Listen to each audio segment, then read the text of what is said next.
The Conversation France. In extenso, des chercheurs et des chercheuses qui décryptent les grands sujets. Un podcast pour mieux penser l'actualité. Le pour et le contre, épisode numéro 2. Bienvenue et merci de nous rejoindre dans notre série de podcasts à la confluence entre l'économie et la politique. Avec cet objectif, éclairer le citoyen, vous aider à vous positionner face à des grands sujets de société. Et comme on a déjà pris l'habitude de le faire avec le premier épisode, en démêlant le vrai du faux et en confrontant systématiquement les arguments favorables et défavorables. Pour ce deuxième épisode, nous allons nous intéresser à la théorie du ruissellement, qui est également appelée la théorie des chevaux et des moines, horses and sparrows en anglais. Et selon cette théorie, il faut limiter l'imposition, la taxation sur les personnes physiques et morales les plus riches du pays, de façon à stimuler un investissement qui sera, par ruissellement donc, bénéfique à tous par le jeu de la croissance économique et de l'emploi. Alors, c'est une théorie très controversée qu'on a souvent prêtée au président Emmanuel Macron, on se souvient tous de sa sortie sur les premiers de cordée. Et à l'heure du bilan, sa politique en faveur du capital et de l'offre ne semble pas devoir être remise en cause. Pour l'illustrer, je vous propose d'écouter cette analyse de l'économiste Olivier Passé sur la chaîne Xerfi Canal. Sur le papier, peu de doute. Entre efficacité et équité, c'est le premier objectif qui a été favorisé. Ordonnance travail qui étendent le champ de la négociation d'entreprise pour déroger aux règles contraignantes du Code du travail, réforme de l'assurance chômage qui durcit les conditions d'éligibilité et les conditions de calcul des allocations, train de mesures fiscales en faveur des plus riches avec l'instauration de la flat tax sur le capital et de l'IFI qui supprime l'impôt sur la fortune sur la composante financière des patrimoines, poursuite de la politique d'allègement des prélèvements sur les entreprises, à travers la baisse des cotisations employeurs, la conversion du CICE en baisse de charges pérenne, assortie d'un double chèque, à travers la baisse aussi graduelle de l'IS vers 25% et l'allègement des impôts sur la production. Les réformes Macron privilégient le capital. Bonjour Julien Pillot. Bonjour Thibaut. Vous êtes économiste à l'INSEC. Je vais vous faire réagir à cet inventaire dressé par l'économiste Olivier Passé. On comprend bien en l'écoutant que l'action du président Macron a avant tout été tournée vers le capital. Et ça veut dire que quelque part, ça s'appuie sur la théorie du ruissellement. Elle doit bien avoir des avantages, cette théorie du ruissellement. Ça dépend surtout de qui on parle, Thibaut, parce que nous le verrons, ce genre de politique ne fait pas que des gagnants. Mais avant toute chose, il faut peut-être rappeler un point précis. Cette théorie du ruissellement n'a jamais été empiriquement démontrée dans sa globalité. Il y a bien eu certains aspects qui ont pu être isolés dans la pratique, mais jamais l'ensemble des vertus du système, et donc, finalement, ça n'en est pas un de système. Alors effectivement, précision utile, on reste essentiellement sur le terrain de la théorie. De la théorie, oui. Néanmoins, de nombreux décideurs publics, on pourrait citer Reagan ou Trump, s'y sont essayés. C'est bien qu'il y a des arguments en sa faveur. Oui, il y a des arguments en faveur de cette théorie et effectivement, le premier d'entre eux est sans nul doute l'argument de la lutte contre le chômage. C'est un argument massu. Cette lutte contre le chômage qui est permise par le sursaut présumé de l'activité. Il faut bien comprendre en fait que nous sommes structurellement confrontés à une relative stagnation de l'emploi public. En France, par exemple, entre 2013 et 2017, l'emploi public n'a augmenté que de 1,1 point si on se réfère aux chiffres de l'INSEE. On en comprend bien la raison d'ailleurs avec la pression qu'exercent les marchés sur les comptes de l'État. Dès lors, libérer les ressources d'investissement privées peut donc être vu par nos décideurs politiques comme un moyen de lutter contre le chômage involontaire, je précise, et par extension, augmenter les rentrées fiscales pour l'État à travers la taxation du travail. Alors, on va avoir besoin de quelques précisions quand même, parce que le lien direct entre baisse des impôts et augmentation des recettes fiscales n'est pas forcément évident. Julien, c'est un peu contre-intuitif. Oui, effectivement, ça mérite qu'on y passe un petit peu de temps pour l'expliquer. Il faut bien comprendre que tout ça repose sur une croyance. La croyance que vous allez porter ou non à ce que l'on appelle la courbe de Laffer, du nom de l'économiste Arthur Laffer, qui avait théorisé le fait que lorsqu'on dépasse un certain niveau de revenus, un certain niveau de prélèvements obligatoires, les recettes fiscales d'un État diminuent. C'est sa fameuse courbe en cloche qu'il avait d'ailleurs, pour la petite histoire, bricolée sur un coin de table lors d'un dîner. Exactement, pour la petite histoire, pour le mythe. Tout simplement, en fait, un tel niveau de prélèvement, s'il est susceptible de diminuer les recettes fiscales de l'État, c'est parce qu'à partir d'un certain niveau, il sera perçu comme confiscatoire et donc il va désinciter à l'investissement et à la production. C'est ce que l'affaire d'ailleurs nommée l'allergie fiscale. Le taux mange l'assiette aussi, diraient les économistes. Ouais. Donc en baissant le niveau général d'imposition, on élargit l'assiette fiscale par la création d'activités et d'emplois, mais est-ce que ça fonctionne dans les faits ? Eh bien, on verra tout à l'heure que c'est très compliqué dans les faits, Thibault. Mais en tout cas, on peut citer les travaux de modélisation de l'économiste Jacob Lundberg, qui en 2017, si ma mémoire est bonne, a tenté de tracer les courbes de l'affaire de 27 pays de l'OCDE. Il l'a fait, et ensuite il a isolé le niveau d'imposition optimal. Et in fine, il a pu constater quels sont les pays qui dépassent ce niveau d'imposition optimal et quels sont ceux qui ont encore des réserves d'augmentation. Et je vous laisse deviner dans quelle catégorie se situe la France, Thibault. Vous écoutez In Extenso, le podcast qui donne la parole à la recherche. On va écouter le président Emmanuel Macron qui va détailler justement ce que lui entend par premier cordée et donc de manière sous-jacente, comment il s'approprie la théorie du ruissellement, on va dire. Enfin, moi, je me souviens de mes lectures enfantines et de quelques pratiques pyrénéennes. Dans Frison-Roche, quand il y a une cordée, même quand le premier dévisse, les autres peuvent tomber. C'est un peu ça la crise des Gilets jaunes. Quand il y a une cordée, on a une corde qui nous lie tous. C'est ça la nation, la solidarité profonde de la nation. Je ne crois pas du tout que la corde soit défaite. Je crois qu'on ne la dit pas suffisamment et je crois qu'il y a eu des trahisons. Je vais y revenir. Mais je crois tout à fait que cette image de la cordée, elle a sa valeur parce que quand on monte, à un moment donné, la corde a sa limite. Et donc pour monter plus haut, on doit tirer les autres. Ça veut dire que pour tenir une nation, une société, si on veut monter plus haut, on ne peut pas creuser les injustices. Ça veut dire qu'il faut faire monter ceux qui sont à chaque niveau de la corde. C'est ça l'association. Alors pour monter plus haut, il faut tirer les autres. Ça valide quelque part la politique des premiers de cordée, non ? Ça paraît assez logique. Alors seulement si on raisonne ceteris paribus, toute chose égale par ailleurs, comme disent les économistes, d'autant en plus qu'il reste un argument vraiment massu à verser au débat, c'est l'argument de la compétitivité et de l'innovation. Il faut bien comprendre que dans une économie mondialisée et compétitive, on est face à une certaine nécessité d'attirer les entreprises, les hauts revenus et les capitaux. Baisser les impôts, c'est un signal positif que vous allez envoyer au marché. Et ça renforce l'attractivité d'un pays. A priori. Sauf qu'en 2016, on a un collectif de chercheurs de Harvard, Chicago et Princeton qui ont montré que les innovateurs sont sensibles à cette fiscalité dans leur choix de localisation.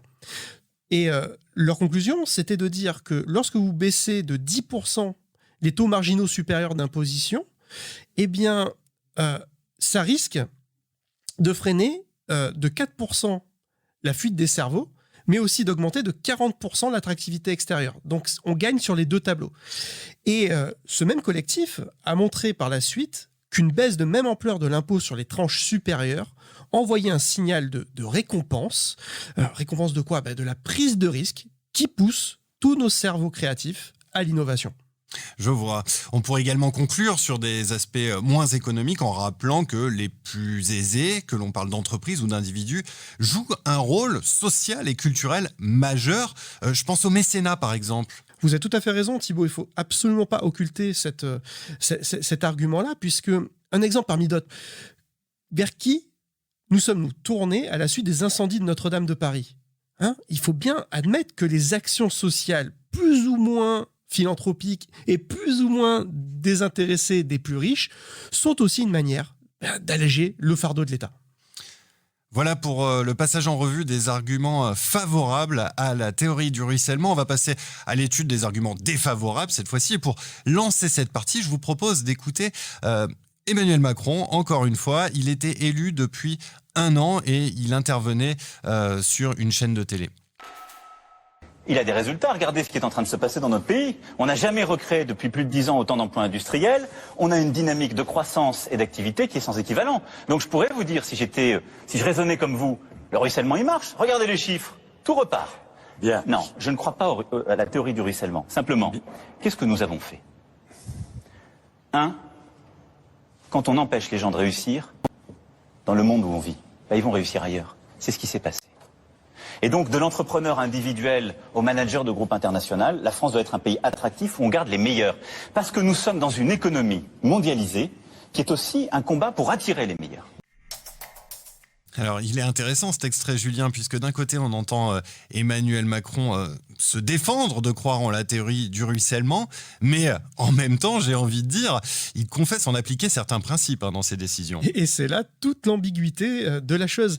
Parce que c'est très risqué, il faut bien le comprendre, de se réclamer de cette théorie qui n'a jamais été prouvée empiriquement et qui est en outre mal perçue par l'opinion, disons-le clairement. Et puis, si je faisais un petit peu de mauvais esprit, Thibaut, de temps en temps, je peux me le permettre, mais je pourrais aussi vous dire qu'on peut soutenir une politique de l'offre favorable au capital sans réellement croire que cela ruissellera vers les classes moyennes ou populaires. On sent bien le malaise politique et le coût politique à assumer derrière tout cela. Alors justement, quelles sont les principales controverses derrière cette théorie du ruissellement, outre le fait qu'elle n'ait jamais été démontrée empiriquement ? Bien, déjà, Thibaut, il y a celle que l'on évoque depuis une petite minute sans le dire, c'est celle de l'acceptabilité sociale de telles mesures, a fortiori dans un pays qui a été durablement marqué par une crise d'une ampleur vraiment sans égal, qui est la crise des Gilets jaunes. Et dans ce cortège de mécontentement, quelles étaient les principales revendications ? Amélioration du pouvoir d'achat et justice fiscale, exactement comme le soulignait d'ailleurs Thomas Piketty au Monde, au plus fort de la crise. The Conversation France. En filigrane, il y a ce sentiment que les contribuables sont de moins en moins nombreux, qu'ils payent toujours plus pour recevoir toujours moins de l'État-providence. Est-ce qu'on peut dire qu'il y a eu un creusement des inégalités en France à la suite de ces mesures qui s'appuient plus ou moins sur les grands principes de la théorie du ruissellement ? En fait, on ne le voit pas encore, Thibaut, cet effet-là dans les chiffres de l'INSEE, mais il ne faut pas aller trop vite en besogne. Parce que, en fait, vous venez au cœur de la controverse sur les effets de telles politiques sur la compétitivité, l'emploi et le ruissellement des richesses créées. Eh bien justement à ce sujet, pour le creuser un petit peu, je voudrais qu'on écoute l'économiste Arnaud Parianti qui a écrit un livre sur le sujet de la théorie du ruissellement. On regarde que la moitié de l'histoire. La moitié de l'histoire où on dit, forcément, si on donne de l'argent à certains, ils vont en dépenser une partie, ils vont en épargner une autre partie. Quoi qu'il en soit, ça va forcément bénéficier à l'économie d'une manière ou d'une autre. Sauf qu'en même temps, il va falloir augmenter d'autres rentrées fiscales, d'autres ressources, et là, ça peut avoir un effet dépressif. Alors lequel ? Ça dépend du type de choix que vous faites. Les impôts de qui ? Les impôts indirects, les impôts directs, ça, c'est difficile de le dire a priori, ou même les baisses des dépenses publiques. Mais en tout cas, il y aura un effet négatif qui va venir compenser, et même souvent plus que compenser, l'effet positif qu'on attend de ce genre de politique. C'était l'économiste Arnaud Parianti dans une interview pour Xerfi Canal. Julien, vous en pensez quoi ? Je suis complètement en ligne avec les propos d'Arnaud Parianti, parce que si on a bien suivi, en fait, les politiques de ce type, elles visent à créer quoi ? À créer un surplus qui va être entre les mains des plus riches, que ce soit d'ailleurs des personnes physiques ou des personnes morales, en espérant, et c'est là que réside toute l'ambiguïté de la chose, c'est que ça réside sur un espoir, en espérant que leurs efforts d'investissement déboucheront sur des innovations, des emplois et des hausses de salaire. Mais c'est pas aussi simple que ça. Non, c'est pas aussi simple. En fait, il y a deux problèmes qui sont d'ailleurs évoqués en filigrane par Arnaud Parianti, sur lesquels j'ai envie de revenir. Premier problème, tout ça, cet espoir, repose sur des choix d'allocation privée sur lesquels vous n'avez aucune prise. Imaginez que ce chèque que l'on délivre aux personnes physiques et morales les plus riches soit entièrement thésaurisé, par exemple, ou bien réinvesti dans des fonds spéculatifs. Alors, vous n'aurez contribué à rien d'autre qu'à l'enrichissement des plus riches, sans effet d'entraînement réel dans l'économie réelle, sans ruissellement. Et puis, un deuxième problème concerne les choix toujours d'allocation, mais cette fois-ci géographique. Si vous faites ce cadeau fiscal et que ce cadeau fiscal sert à investir dans des actifs ou des territoires étrangers, ou à consommer des biens et services extérieurs, cela ne sert pas votre économie nationale, mais cela contribue à l'enrichissement, parfois de vos rivaux étrangers. Donc en fait, au bilan, on comprend bien que si on veut s'appuyer sur la théorie du ruissellement pour l'action publique, ça impose des contreparties, nécessairement. Oui, mais seulement quand vous êtes en capacité de le faire et que vous en avez aussi la volonté. Sans quoi, au final, de telles politiques peuvent se traduire par un creusement des inégalités. Et on sait depuis un fameux rapport de l'OCDE que le creusement des inégalités est défavorable à la croissance, puisqu'il avait établi ce rapport qu'en moyenne, dans les pays de l'OCDE, toute progression de 1% des inégalités induit une baisse de 0,6 à 1,1 point de PIB. Alors, vous nous avez expliqué que c'était un petit peu tôt pour voir les effets des mesures Macron sur le creusement des inégalités. Mais quand même, j'ai envie d'insister sur cette question, Julien, parce que les politiques pro-offre ne remontent pas au début du quinquennat d'Emmanuel Macron.